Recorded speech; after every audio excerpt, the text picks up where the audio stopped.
ಮಹಿಳಾ ದಿನಾಚರಣೆ ಪ್ರತಿ ವರ್ಷ ನಾವು ಆಚರಿಸ್ತೀವಿ. ಮಹಿಳಾ ಸಬಲೀಕರಣ ಅಂದ್ರೆ ಏನು? ಮಹಿಳಾ ಸಬಲೀಕರಣ ಅಂತ ಹೇಳಿದ್ರೆ ಮಹಿಳೆಯರ ಹಕ್ಕುಗಳಿಗಾಗಿ ಆಕೆ ಪಡಿತಕ್ಕಂಥದ್ದೇ ಸಬಲೀಕರಣ. ಅದು ಆರ್ಥಿಕವಾಗಿರ್ಬೋದು, ರಾಜಕೀಯವಾಗಿರ್ಬೋದು, ಮತ್ತೆ ಸಾಂಸ್ಕೃತಿಕ ಚಟುವಟಿಕೆಗಳಲ್ಲಾಗಿರ್ಬೋದು, ತನ್ನ ಹಕ್ಕುಗಳನ್ನು ಪಡಿತಕ್ಕಂಥದ್ದೇ ಮಹಿಳೆಯರ ಸಬಲೀಕರಣ. ಈಗ ಸಾಮಾಜಿಕ ಸಮಸ್ಯೆಗಳಲ್ಲಿ ಕೂಡ ಮಹಿಳೆಯರು ತೊಡಗಿಸ್ಕೊಂಡು ಅವರದೇ ಆದಂಥ ಸಾಧಕ ಬಾಧಕಗಳ ಬಗ್ಗೆ ಆಲೋಚನೆ ಮಾಡಿ ಅದು ಏನು ಮಾಡಬೇಕು, ಯಾವ ರೀತಿ ಮಾಡಬೇಕು ಅನ್ನೋ ಒಂದು ನಿಟ್ಟಿನಲ್ಲಿ ತೀರ್ಮಾನಗಳನ್ನು ತಗೊಳ್ಳುವುದೇ ಅದು ಸಬಲೀಕರಣ. ಯಾವ ಕುಟುಂಬಗಳಲ್ಲಿ ತೀರ್ಮಾನ ತಗೊಳ್ತಕ್ಕಂಥದ್ದು, ಸಮುದಾಯದ ಒಂದು ಚಟುವಟಿಕೆಗಳಲ್ಲಿ ತೀರ್ಮಾನ ತಗೊಳ್ತಕ್ಕಂಥದ್ದು, ಮತ್ತೆ ನೀತಿ ಪಾಲಿಸಿಗಳಲ್ಲಿ ಕೂಡ ತೀರ್ಮಾನಗಳನ್ನ ತಗೋಬಹುದು. ಅದು ನಮ್ಗೆ ರೈಟ್ಸ್ ಐತೆ.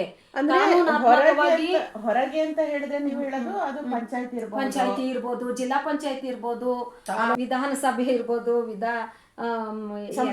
ಸಂಸತ್ ಇರ್ಬೋದು, ಎಲ್ಲಾ ವಿಚಾರಗಳಲ್ಲಿ ಜನಪರ ನೀತಿಗಳು, ಮಹಿಳಾ ಪರ ನೀತಿಗಳಲ್ಲಿ ಬಂದಾಗ ಅದನ್ನ ನಾವು ಪ್ರಶ್ನೆ ಮಾಡ್ಬೋದು.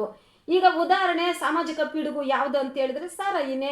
ಇವಾಗ ಸಾರಾಯಿ ಅದು ನಮ್ಗೆ ಪಿಡುಗು, ಸಾಮಾಜಿಕ ಪಿಡುಗು. ನಮ್ಮ ಕುಟುಂಬಗಳಲ್ಲಿ ನಮ್ಮ ಆರ್ಥಿಕ ಸಬಲೀಕರಣ ಆಗೋದಕ್ಕೆ ತುಂಬಾ ಕಷ್ಟ ಆಗ್ತಾ ಇದೆ.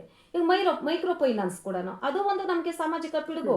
ತಕ್ಷಣ ಸಾಲ ಸಿಗುತ್ತೆ, ಆದ್ರೆ ತೀರ್ಸೋಷ್ಟೊಳಗೆ ತುಂಬಾ ಸುಮಾರು ದಿನ ಆಗುತ್ತೆ. ಅಂತ ಸಂದರ್ಭದಲ್ಲಿ ಕೂಡ ನಾವು ಆರ್ಥಿಕವಾಗಿ ಮುಂದೆ ಹೋಗೋದಿಕ್ಕೆ ಆಗೋದಿಲ್ಲ.